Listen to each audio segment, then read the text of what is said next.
হাই everyone, good evening. জিনাজ কিচেনৰ অন্য এটা ব্লগলৈ আপোনালোকক স্বাগতম জনাইছোঁ। আশা কৰোঁ আপোনালোক সকলোৱে ভালে আছে। আৰু এই সময়ত সন্ধিয়া আহি দেখোঁ গোটেই বৰ্তনবিলাক ভৰি পৰি আছিল। সেয়ে বৰ্তন ভৰি পৰি থাকিলে বহুত কাম থকা যেন লাগে। সেয়ে আগতে এইখিনি শেষ কৰি ল'ম।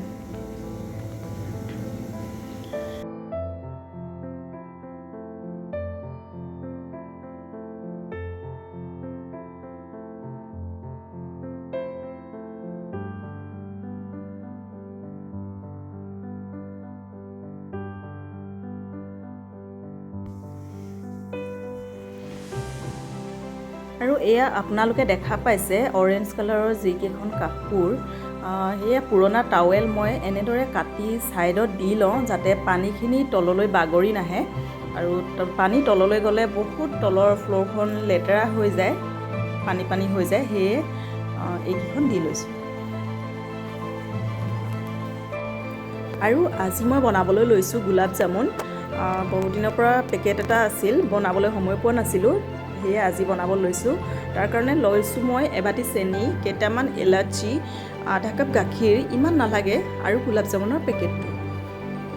আৰু এতিয়া মই বনাবলৈ লৈছোঁ, আপোনালোকে চাই যাওক।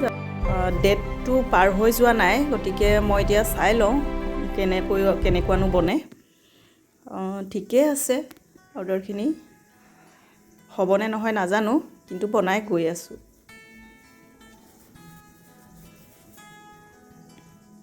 এয়া এনেদৰে অলপ অলপ কৰি গাখীৰ দি লৈছোঁ। একেলগে আটাইখিনি ভালদৰে মিলাই লৈছোঁ। আৰু আটা সানোতে যেনেকৈ এটা লাডু বনাই লোৱা হয়, তেনেকৈ বনাই লৈছোঁ। আটাইখিনি ভালদৰে মিলাই ল'ম।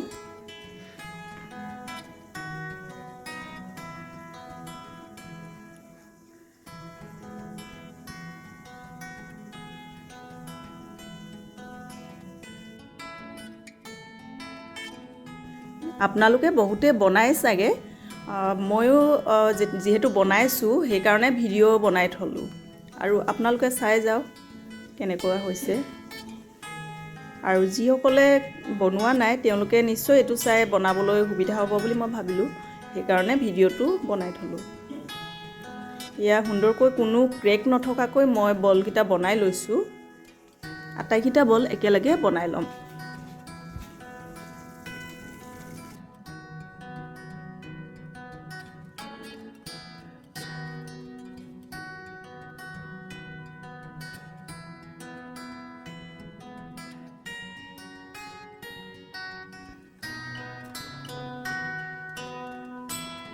আৰু এই ধৰণে মই আটাইকেইটা বল একেলগে বনাই ল'লোঁ। আৰু এতিয়া মই ইফালে এবাটি চেনি লৈছিলোঁ, তাৰ কাৰণে মই একেটা বাতিৰ জোখেৰে মই 2 বাটি পানী দিম। আৰু এয়া মই উতলিবলৈ থৈ দিছোঁ। আৰু ইফালে মই কেৰাহীখন বহাই লৈছোঁ। কেৰাহীখন গৰম হয় মানে মই ইলাচি কেইটা খুন্দি ল'ম।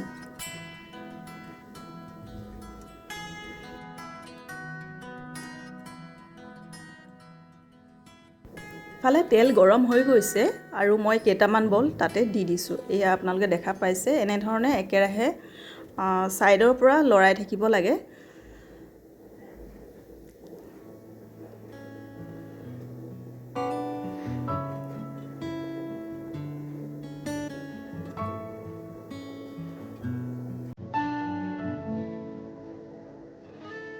আৰু এয়া ফাৰ্ষ্ট বেচটো হৈ গৈছে। এতিয়া মই ছেকেণ্ড বেচটো দি দিম। একেধৰণে মই এইখিনিও ভাজি ল'লোঁ। তেল কিন্তু বহুত গৰম হ'বলৈ দিব নালাগে।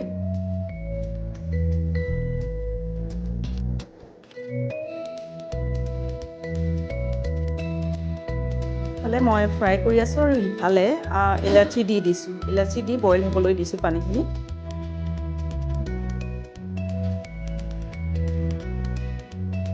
এয়া পানী উতলি আছে। আৰু এতিয়া মই ইয়াৰ হিটটো বন্ধ কৰি দিছোঁ।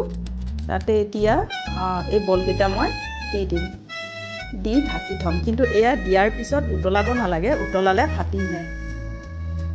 আৰু এয়া সুন্দৰকৈ হৈ গৈছিল। খাবলৈ কিন্তু সোৱাদ হৈছিল। ঘৰত বনোৱা যিহেতু টেষ্টি হ'বই। আপোনালোকেও ট্ৰাই কৰিব পাৰে, একেবাৰে ইজি।